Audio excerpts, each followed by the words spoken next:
Assalamualaikum warahmatullahi wabarakatuh. Waalaikumsalam warahmatullahi wabarakatuh.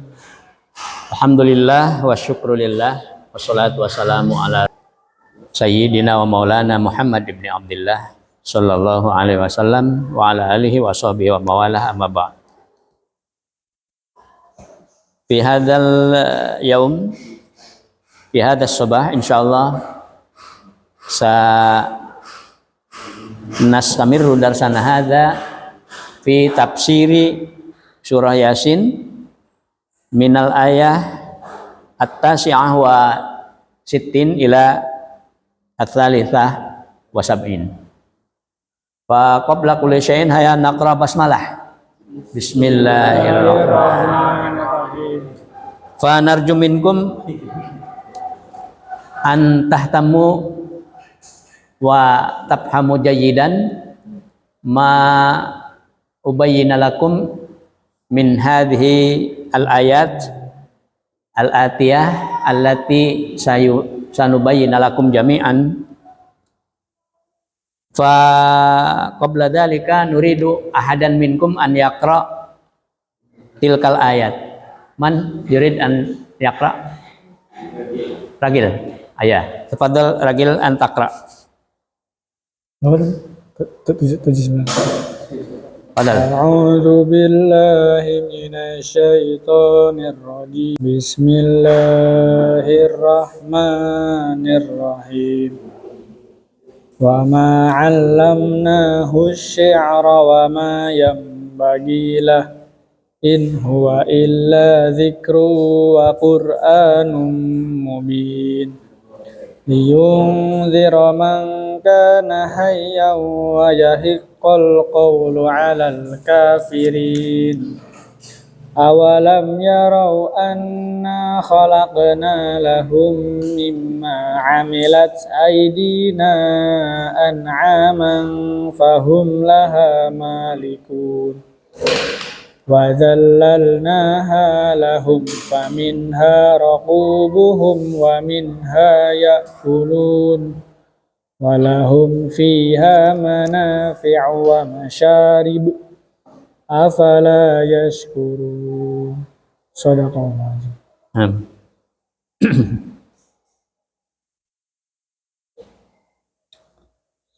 Terjemah mujad Nafi.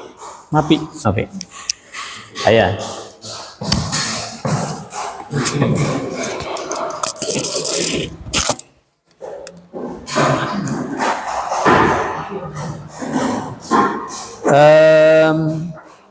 Saya ubayyina lakum jami'an hadhil ayat bil lughah al Indonesia tashilan li wa tafhiman lakum. Ustadz mau menerangkan atau mau membahas tentang ayat-ayat ini dengan bahasa Indonesia ya, supaya mempermudah dan gampang dipahami. Ayat yang pertama yaitu ayat ke-69. Wa ma 'allamnahu asy-syi'ra wa ma yanbaghi lah in huwa illa dzikru wa qur'anum mubin. Wama dan tidaklah. Ma di sini ma apa? Mana? Manafi ya. Artinya tidak. Wama dan tidaklah allamnahu kami ajarkan. Hu-nya kembali kepada siapa? Nabi besar Muhammad sallallahu alaihi wasallam. Wama allamnahu dan tidaklah kami ajarkan kepadanya, kepada Nabi Muhammad sallallahu alaihi wasallam. Ayat Nabi apa yang tidak diajarkan? Asy-syi'ra, syair. Ya, kalau di kita mungkin puisi ya. Tahu syair? Tahu puisi? Puisi tahu nggak? Tahu. Jadi Allah tidak mengajarkan syair kepada Nabi Muhammad Shallallahu Alaihi Wasallam. Ya, ini kenapa tiba-tiba Allah menyebutkan seperti itu di dalam ayat ini. Kami tidak mengajarkan Muhammad syair atau puisi. Ini sebagai jawaban raddun liqaulihim inna ma atabihi minal Qur'an syi'run. Ini untuk menyangkal kepada orang-orang Quraisy pada waktu itu yang mengatakan bahwa apa yang dibawa oleh Muhammad berupa Al-Quran itu atau ayat-ayat Al-Quran itu adalah merupakan puisi, syair ya, syair saja gitu, puisi. Jadi Al-Quran itu dianggapnya oleh mereka puisi, ya. Memang Al-Quran juga banyak ayat-ayatnya yang puitis, seperti syair ya. Ada banyak ayat-ayat Al-Quran yang runtutan katanya itu puitis, ya. Wadduha wallaili idza saja ma wadda'aka rabbuka wa ma qala qul huwallahu ahad Allahus samad lam yalid wa lam yulad wa lam yakul lahu kufuwan ahad. Jadi ini bahasanya itu puitis. Tapi Al-Qur'an bukan puisi, ya. Maka Al-Qur'an yang diberikan kepada Rasulullah SAW itu bukan puisi. Apa bedanya puisi dengan Al-Qur'an atau ayat-ayat Al-Qur'an? Kalau puisi itu yang ditekankan adalah sisi bahasanya doang, ya, runtutan bahasanya yang teratur. Kalau a b b b, ya. Kalau i gitu, semuanya begitu bait-baitnya itu ya. Itu hanya itu yang didahulukan. Tapi kalau Al-Qur'an walaupun berwajah puisi, ya, walaupun urutan katanya itu seperti puisi, tetapi mengandung, ya, mengandung nilai isi yang bernilai, ya, mengandung substansi yang menjadi nasihat bagi kita semuanya, ya, ada ajarannya. Kalau puisi ada ajarannya enggak? Ada. Ya, kadang-kadang ada, kadang-kadang enggak.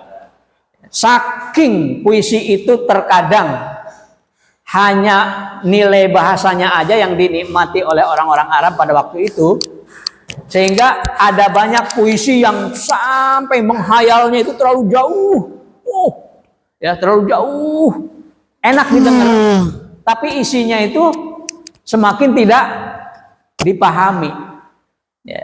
Sehingga ada orang Arab yang mengatakan bahwa puisi itu semakin tinggi bahasanya, itu semakin tidak ada isinya, ya.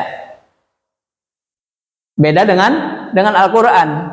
Al-Quran walaupun puisinya sangat tinggi sekali bahasanya, tetapi isinya tetap mengandung nilai yang sangat bermanfaat bagi kehidupan manusia di dunia dan untuk di akhirat nanti. Itu Al-Quran dengan puisi, bedanya ya. Nah, mereka itu karena mereka sering setiap hari itu mendengar puisi itu ya. Ada banyak ahli-ahli puisi di sana itu, ahli syair, membuat syair. Itu yang namanya syair itu bisa mengangkat derajat orang yang tadinya rendah menjadi tinggi, atau menjatuhkan orang yang tadinya tinggi derajatnya menjadi rendah sekali. Itu puisi di Arab pada waktu itu ya. Jadi mereka itu mengagung-agungkan puisi atau syair itu, ya. Itu ya. Ini puisi. Jadi kalau menurut mereka itu ketika mendengarkan Al-Quran, yang dibawa oleh Rasulullah SAW, ini mah puisi katanya, ya. Jadi Muhammad itu adalah penyair, tukang bikin puisi. Artinya apa? Al-Quran itu isinya mau disamakan dengan yang di puisi itu, yang tidak ada substansinya, tidak ada nilai substansifnya. Ya, isinya itu tidak bermanfaat.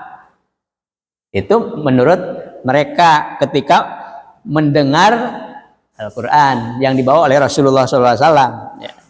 Maka Allah sebutkan, Allah katakan di dalam ayat ke-69 surat Yasin itu, wa ma 'allamnahu asy-syi'ra, dan kami tidak mengajarkan dia Muhammad syair. Artinya Nabi Muhammad SAW bisa membuat syair enggak? Nabi Muhammad bisa bikin puisi enggak? Kan? Allah tidak memberikan ilmu kepada Nabi untuk membuat syair, sehingga Nabi tidak bisa membuat syair. Nabi itu tidak bisa membuat syair atau puisi. Bahkan jangankan membuat syair, membacanya saja Nabi tidak bisa. Nabi tidak bisa membaca puisi. Ya. Ada puisi yang diberikan kepada Rasulullah SAW untuk dibaca, didengarkan oleh siapa? Para sahabat. Ketika Nabi membaca puisi tersebut, salah cara bacanya. Maka sahabat mengingatkan, ya Rasul, bukan seperti itu bacanya. Coba baca lagi, dibaca lagi. Sampai 3 kali baca, tidak bisa Rasulullah SAW untuk membaca puisi. Ya, tidak bisa. Pakem puisinya itu tidak bisa beliau membacanya. Karena apa? Karena ya, bahasa puisi itu kalau dibaca dengan pakem puisi, maka artinya akan banyak yang membohongi atau membodohi kita. Ya, mau kemana kamu? Aku mau ke Surabaya di Jawa Timur, kan begitu? Aku mau ke Surabaya, kan begitu sebetulnya ya. Tapi dalam bacaan puisi, aku mau ke Surabaya di Jawa Timur. Di Jawa Timur. Penggalan-penggalan seperti itu. Nabi tidak bisa baca seperti itu. Yang Nabi baca apa? Aku mau ke Surabaya di Jawa Timur. Kan itu. Itu yang dibaca oleh Rasulullah. Tidak membaca penggalan-penggalan puisi ya, tidak membaca secara penggalan-penggalan puisi gitu. Ya. Kenapa Allah tidak mengajarkan Nabi syair atau puisi? Wa ma yanbaghi, ya. Dan memang wa ma yanbaghi lahu, dan memang tidak pantas baginya untuk bersyair. Seorang rasul itu tidak pantas untuk bersyair, membuat syair ya. Syair itu merupakan apa? Merupakan ciptaan seseorang dari hayalannya, imajinasinya ya. Orang yang imajinasinya itu tinggi, maka dia bisa buat syair yang paling bagus menurut mereka. Tapi isinya belum tentu ada gitu. Itu ya. Jadi tidak pantas bagi seorang Nabi seperti Rasulullah SAW untuk bersyair, berpuisi. In huwa, ya, tidaklah ia itu apa? Yang dibawa oleh Rasulullah, yaitu Al-Quran. Al-Quran itu bukanlah illa kecuali dzikrun. Apa dzikrun? dikir, kecuali dikir untuk mengingat kepada Allah. Tapi maksud di sini adalah ajaran ya, atau nasihat. Al-Quran itu bukan syair, tetapi dia nasihat. Illa dzikrun, mau'idah, atau pelajaran atau pendidikan. Wa Qur'anun mubin, dan Quran yang jelas atau yang memberi penjelasan. Yang dimaksud dengan Quran di sini sesuai dengan bahasa, ditinjau dari bahasa, Quran itu dari kata apa? Qoro ayak ra'u, artinya membaca. Kalau bahasa Arab atau kata di dalam bahasa Arab ditambah dengan alif dan nun, maka ini artinya sempurna. Sempurna. Ya. Ar-Rahmatu ditambah dengan alif dan nun menjadi Ar-Rahman. Ya, maka kasih sayangnya yang sempurna. Ada apa lagi? Ya. Ji'an. Tadinya ju menjadi ji'an atau ju'an. Itu artinya apa? Lapar yang sempurna gitu, lapar sekali. Nah, qiraah atau qur'atun qiraatun ditambah dengan alif dan nun menjadi Qur'anun. Artinya apa? Artinya bacaan yang sempurna. Quran itu adalah bacaan yang sempurna. Sempurna dengan apa? Dengan berbagai macam. Ada nasihat, ada masalah hukum, ada masalah keluarga, ada masalah zakat, ada masalah sholat, dan sebagainya. Sempurna itu. Bacaan yang sempurna. Itu Al-Quran. Bacaan yang sempurna. Jadi Al-Quran itu merupakan nasihat isinya dan merupakan bacaan yang sempurna. Bacaan yang sempurna yang akan menerangkan kepada manusia tentang segala hal yang ada di dalamnya. Itu Al-Quran. Jadi jangan sembarangan. Kamu jangan sembarangan melihat Al-Quran itu sama aja dengan bacaan yang lain. Beda. Ya. Al-Quran itu kayak puisi. Iya, tetapi beda dengan puisi. Ya. Sampai-sampai tidak ada seorang pun yang bisa membuat ayat-ayat seperti Al-Quran. Walaupun hanya satu ayat atau satu surat yang paling pendek, tidak ada dari zaman dulu. Ya, dari zaman dulu sampai sekarang belum ada seorang pun yang bisa bikin kalimat yang persis atau yang isinya itu menyamai Al-Quran, menyamai ayat Al-Quran atau surat Al-Quran, walaupun yang paling pendek. Ya, dari dulu kan orang yang mencemoohkan Al-Quran itu sudah banyak ya, yang mau merubahnya, bahkan ada yang membakarnya dan sebagainya. Tapi ditantang, wa in kuntum fi raibim mimma nazzalna ala abdina fa'tu bi suratin mim mithlih wa da'u syuhada'akum min dunillahi in kuntum shadiqin. Itu ditantang oleh Allah, kalau kamu enggak percaya, ragu terhadap Al-Quran ini, maka coba kamu bikin satu ayat saja yang isinya seperti Al-Quran, atau satu surat yang paling pendek yang isinya seperti di dalam Al-Quran. Ya, bikin itu. Kalau kamu tidak yakin, bikin itu.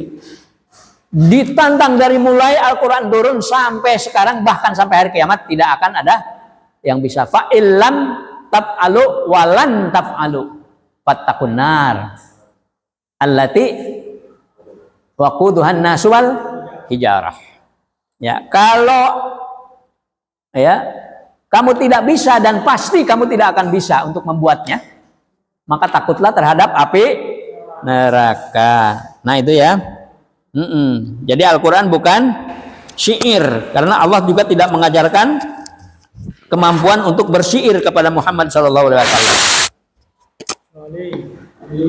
Nah, tapi Al-Quran itu apa? Dzikrun wa Qur'anum mubin. Ya, pelajaran atau nasihat dan bacaan yang sempurna yang akan menjelaskan kepada kita. Mudhirun li ahkam wa ghairihi. Mudhirun lil ahkam wa ghairihi. Ya, Quran ini akan menjelaskan tentang hukum-hukum dan yang lainnya. Untuk apa Al-Quran ini? Liyundhira man kana hayyan wa yahiqqal qawlu 'alal kafirin. Al-Quran ini untuk memberikan peringatan, yungdir, ya. Memberikan peringatan kepada siapa? Man kana hayyan, kepada orang yang hidup. Apanya yang hidup? Kana di sini apanya yang hidup? Yang hidup hatinya.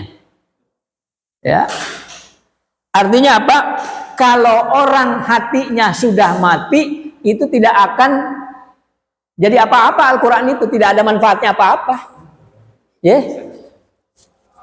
Kalau kamu hatinya tidak dibuka terhadap Al-Quran ini atau terhadap ayat-ayat Al-Quran, maka Al-Quran ini tidak jadi apa-apa, tidak ada manfaatnya apa-apa bagi kamu. Ya. Kalau kamu mendengar atau ada orang yang baca Al-Quran kemudian kamu tidak mendengarkannya, maka kamu tidak akan dapat apa-apa dari Al-Quran. Tapi kalau kamu mendengarkan bacaan Al-Quran, ketika ada orang yang baca Al-Quran, maka kamu akan mendapatkan apa? Rahmat. Ya. Wa idza quri'al Qur'anu fastami'u lahu wa ansitu la'allakum turhamun. Ya. Dan apabila dibacakan Al-Quran, wa quri'al Quran fastami'u lahu, maka dengarkanlah, wa ansitu, dan perhatikanlah. Dengarkan dan perhatikanlah. La'allakum turhamun, agar kamu mendapatkan rahmat.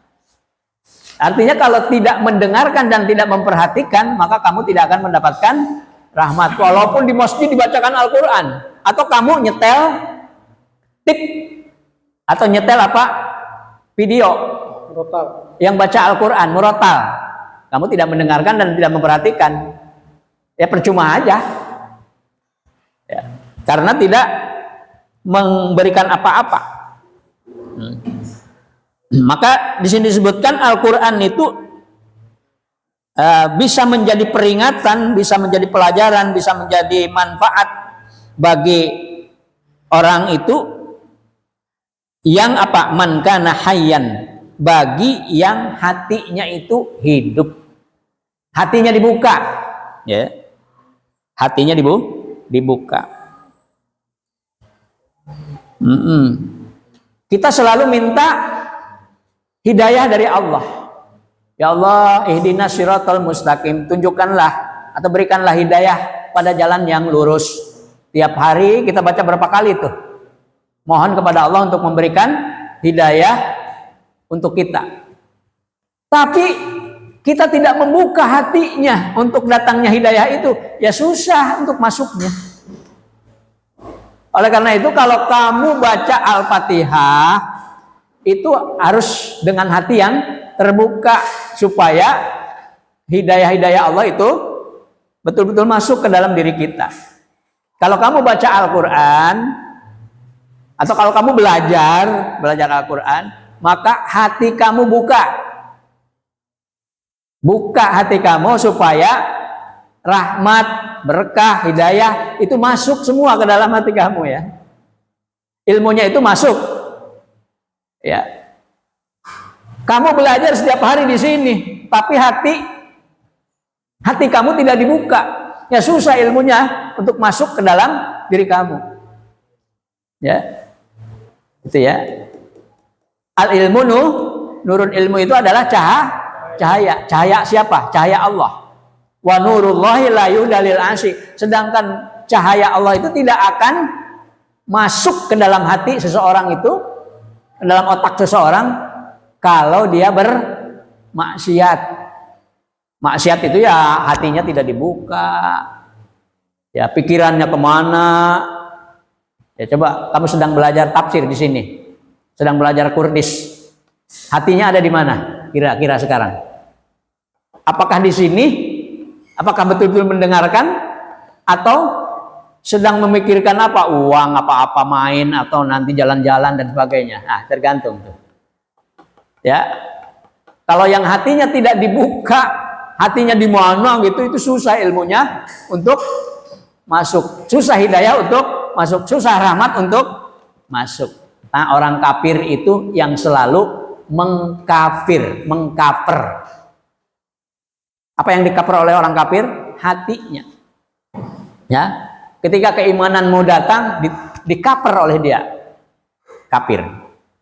Ketika hidayah mau datang, dikaper oleh dia. Jadinya nggak masuk Islam. Ya, jadinya hidayah tidak masuk ke dalam hatinya. Maka kalau sedang belajar ataupun sedang baca Al-Quran dan sebagainya, hatinya dibuka, ya, hatinya dibuka. Kalau dalam bahasa lain, hatinya itu dikosongkan seperti ketel. Ketel ketika mau diisi supaya nggak lebar, air yang lamanya diturahkan dulu ke sana, dikosongkan dulu tuh, biar masuknya banyak. Tapi kalau hatinya itu penuh berisi dengan berbagai macam maksiat-maksiat tadi itu, maka ilmu itu ya luber gitu nantinya. Ilmu masuknya luber, cahayanya luber, nggak masuk betul. Kita teruskan. Liung diraman kana hayaw wa yahiqqal qawlu, ya, wa yahiqqal qawlu alal kafirin, dan supaya pasti al-qaul itu ketetapan, ya, ketetapan adab alal kafirin bagi orang-orang yang kafir, supaya jelas bahwa orang-orang kafir itu akan diadab. Penjelasannya ada di mana? Ada di dalam Al-Quran. Ya, Allah itu mengadab orang kafir itu bukan karena Allah sadis. Ya Allah sadis bener. Orang-orang kafir dihukum. Di dalam Al-Quran disebutkan yang menghukum itu sebetulnya bukan Allah, tapi dirinya sendiri. Karena kedoliman dirinya sendiri. Kenapa tidak mau sholat? Kenapa tidak mau zakat? Kenapa kamu maling? Ya, akhirnya dipenjara. Nah, apakah orang penjara itu atau petugas penjara yang sadis? Orang pada dipenjara ya, yang maling pada dipenjara, sadis bener orang penjara. Ya bukan orang penjara yang sadis, tapi dianya sendiri berbuat buruk, maling dan sebagainya, maka dia dipenjara. Sama dengan nanti di akhirat itu begitu. Orang-orang kafir akan diberikan azab sesuai dengan apa yang dilakukannya dari keburukannya. Ya, itu diterangkan di dalam Al-Quran. Maka Al-Quran menyebut bahwa yahiqqal qaul. Al-Quran itu akan menetapkan kepastian adab alal kafirin bagi orang yang kafir. Nah, orang kafir itu diadabnya seperti apa? Apa bedanya dengan orang yang berbuat kekufuran, tapi orang Islam berbuat kekufuran.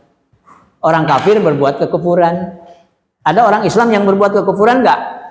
Ada. Ya. Orang Islam berbuat kekufuran. Maka dia akan diberikan azabnya. Tapi tidak sama dengan orang yang kafir yang berbuat kekufuran. Ada orang Islam yang beriman, ada orang Islam yang munafik. Sama enggak? Tidak sama. Itu di dalam Al-Quran dijelaskan sedemikian rupa. Ya. Nah, kita teruskan ke ayat yang selanjutnya. Awalam yarau anna khalaqna lahum mimma amilat aidina an'aman fahum laha malikun. Awalam, dan apakah mereka tidak melihat anna, bahwa sesungguhnya kami khalaqna lahum, telah menciptakan untuk mereka. Ya.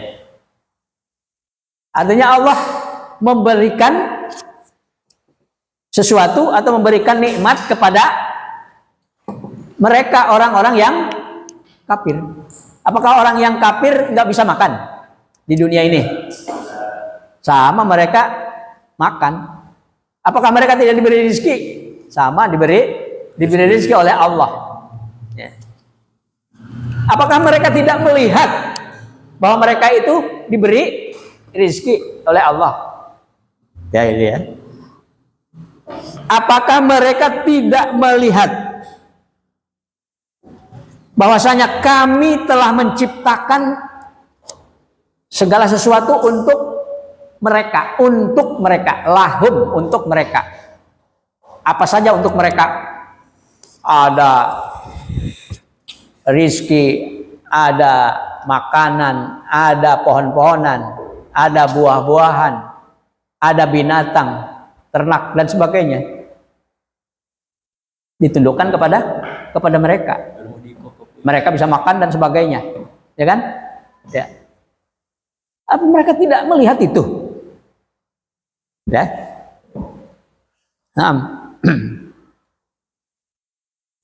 Mimma amilat aidina, dari apa-apa yang telah kami ciptakan, kami lakukan penciptaannya dengan tangan kami sendiri. Ya. Allah itu menciptakan segala sesuatu nih. Segala sesuatu itu karena atas perintah orang atau karena ada dasarnya dari orang lain, ada gambarnya dari orang lain, atau sendiri. Dari diri sendiri. Dulu Allah ketika menciptakan bumi, langit dan sebagainya, bintang-bintang, itu belum ada contohnya. Tapi Allah ciptakan, ya, Allah ciptakan dengan diri sendiri, dengan tangannya sendiri, aidihim. Kalaupun ada yang bantu malaikat dan sebagainya, sebetulnya Allah tidak memerlukan itu. Ya, Allah tidak memerlukan bantuan malaikat, tidak memerlukan bantuan manusia, tidak memerlukan bantuan jin, setan dan sebagainya. Tidak memerlukan. Tapi Allah mengajarkan, mendidik kita bahwa kita itu harus saling bantu-membantu, harus punya teman yang baik, ya, gitu. Dengan cara itu ada malaikatnya nih, ya, turun wahyu dari Allah melalui malaikat Jibril, namun pada Nabi Muhammad. Apa Allah tidak bisa langsung memberikan kepada Nabi Muhammad? Bisa, sangat bisa. Ya. Tapi itulah keindahannya, keindahan Allah. Walaupun Allah bisa membuat langsung atau memberikan langsung, tapi Allah dengan memberikan caranya yang indah itu, ya, dari melalui malaikat. Coba kamu makan nasi, apakah makan nasi itu dari siapa? Dari rizki dari Allah. Apakah kamu makan nasi itu yang langsung, ya, yang langsung dari Allah tuh, blok gitu? Enggak kan? Tapi Allah menciptakan cara untuk kamu bisa makan nasi walaupun hanya sesuap atau walaupun hanya satu remeh, satu nasi. Itu melalui apa? Wah, dimasak dulu, ditanam dulu. Mulai dari butir ya, butir padi. Ditanamnya di mana? Ditanamnya di sana.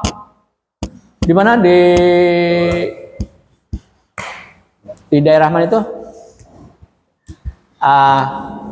Jawa Barat itu di mana? Serang. Kan? Kerawang. Di Kerawang tuh. Udah di Kerawang kemudian ada yang beli padinya itu. Digilingnya di mana? Digilingnya di Tangerang. Bukan Tangerang, di Jakarta umpamanya ya. Di Jakarta kemudian dikarungin, udah jadi beras. Dijual kemana? Ke orang Tangerang.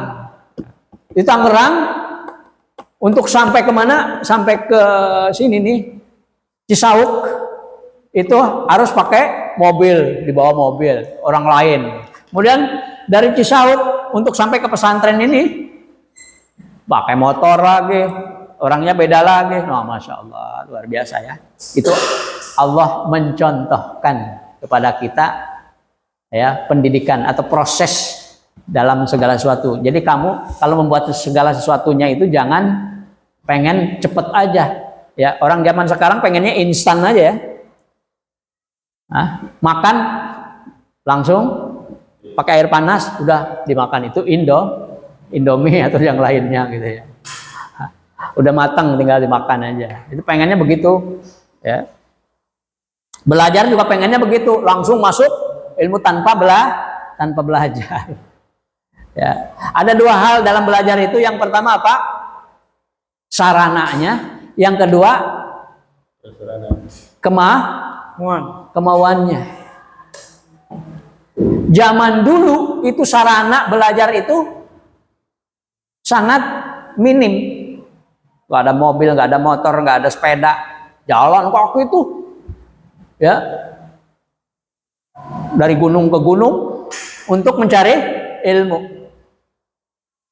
Ya, kalau sekarang sarananya udah banyak gak?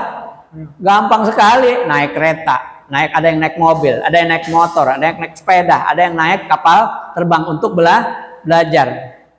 Duduknya juga kalau zaman dulu belum ada tikar, belum ada apa, atau tikar pun dari daun, ya. Belum ada tegel, belum ada keramik.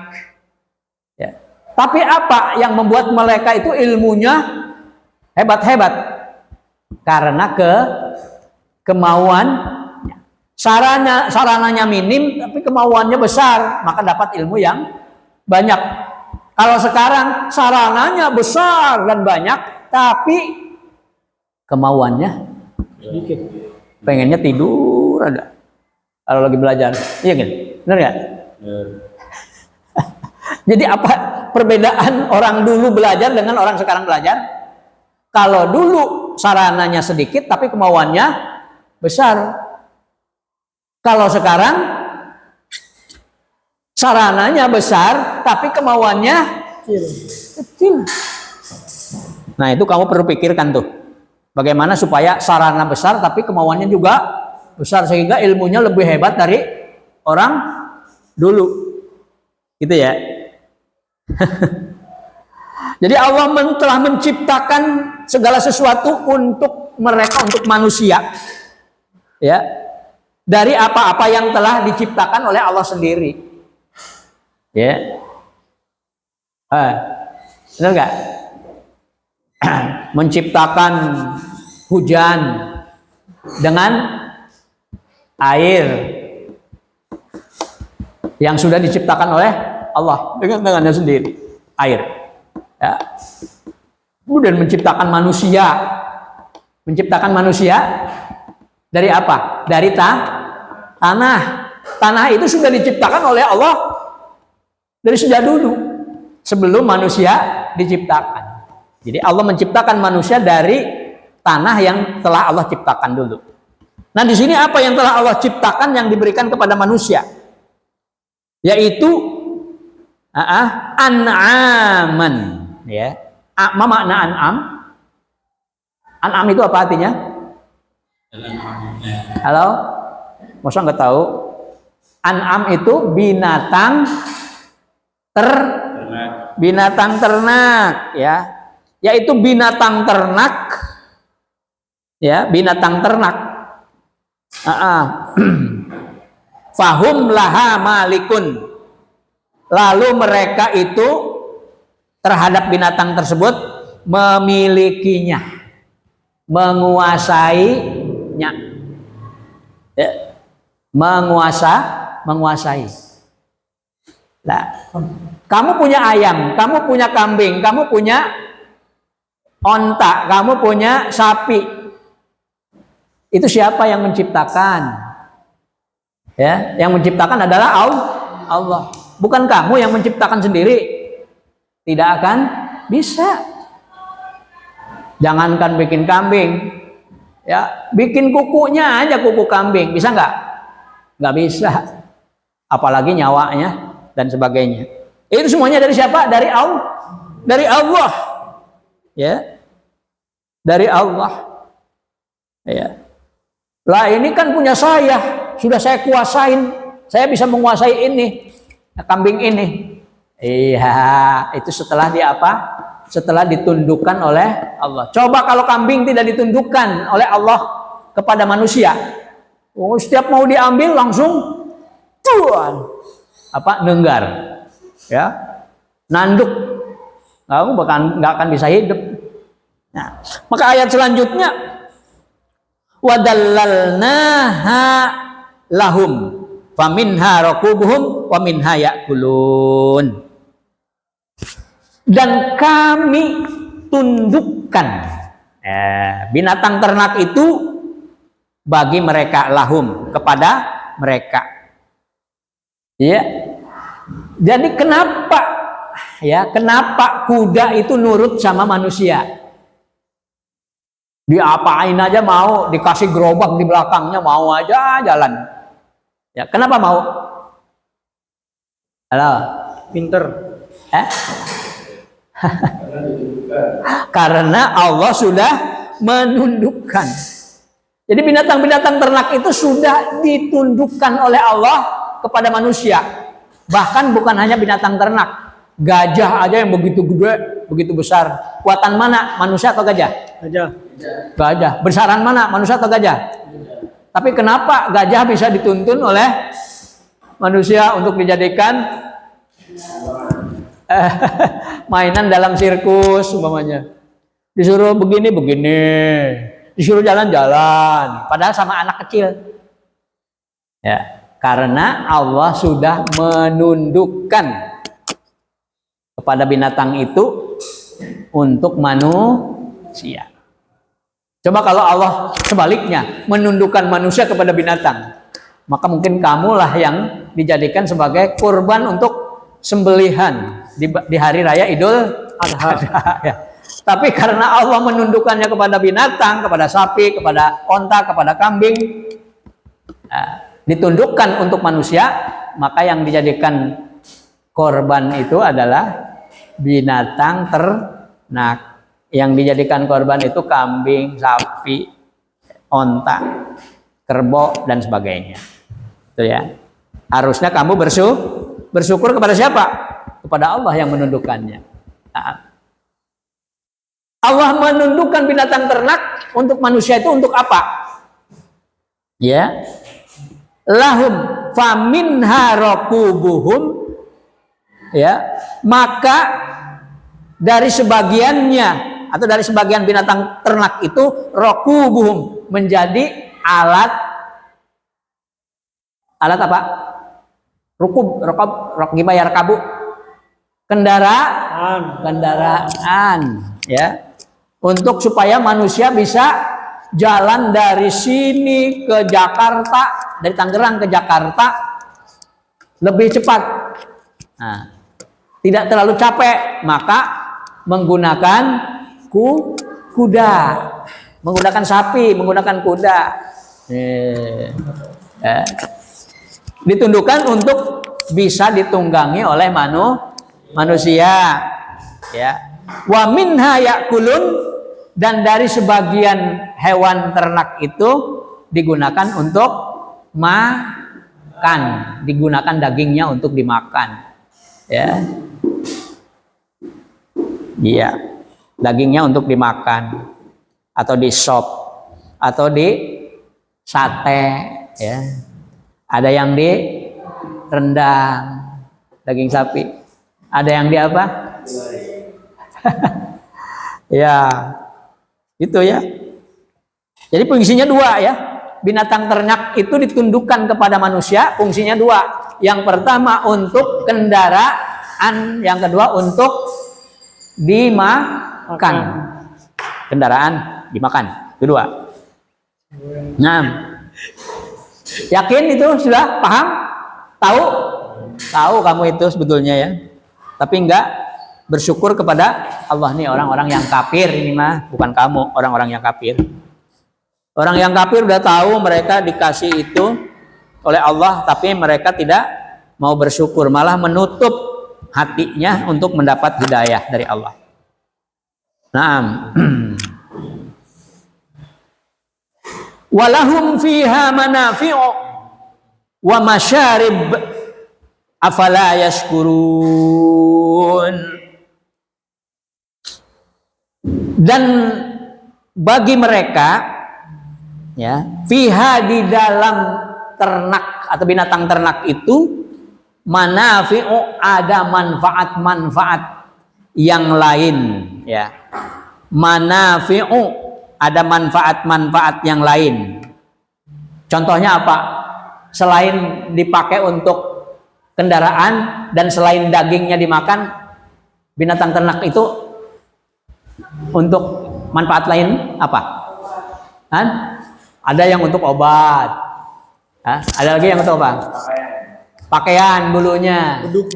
Untuk beduk kulitnya. Buat hadroh. Hah? Apa?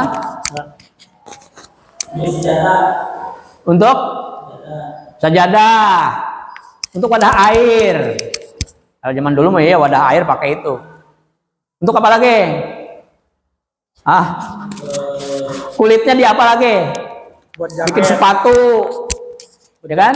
Bikin kantong, bikin jaket, ya. Bahkan dibikin kerupuk kulit, ya. Bikin apa? Sajadah. Apaan? Baju. Oh, baju adat, ya baju adat. Begitu, ya benar. Jadi ada manfaat-manfaat yang lain gitu ya. Tidak hanya satu dua manfaat saja, banyak sekali manfaatnya. Selain dari yang intinya adalah untuk kendaraan dan untuk dimakan dagingnya. Nah, manfaat yang lain masyarib, yaitu minuman. Minuman apa yang diambil dari kambing? Susu ya. Susunya, minuman-minuman ya, berupa susu. Afala yashkurun. Kenapa mereka tidak bersyukur? Ini juga pertanyaan sama kamu ya. Pertanyaan sama kamu. Kamu sudah diberikan banyak sekali nikmat oleh Allah Subhanahu wa taala. Apa kamu bersyukur? Atau tidak? Syukur. Udah bersyukur. Cirinya apa kamu sudah bersyukur? Ya sholat, ya zakat, ya ngaji, sedekah, doa kepada Allah, dekat kepada Allah, ya, semakin dekat kepada Allah, itu juga syukur kepada Allah, memberikan sesuatu kepada orang lain. Nah, itulah berapa ayat nih dari ayat ke-69 sampai ayat ke-73 pembahasannya. Mudah-mudahan ada manfaatnya bagi kamu. Intinya yang pertama, bahwa segalanya itu kekuatan dan sebagainya dari Allah Subhanahu wa taala. Kita ini ya tidak punya kekuatan apa-apa, la haula wala quwata illa billah. Yang kedua, kita harus bersyukur terhadap nikmat yang telah diberikan oleh Allah kepada kita semuanya. Ya, itu barakallahu li walakum. Ya. Mudah-mudahan ada berkah untuk saya dan untuk kamu semuanya. Amin ya rabbal alamin. Ila liqa fil munasabal atiyah. Assalamualaikum warahmatullahi wabarakatuh.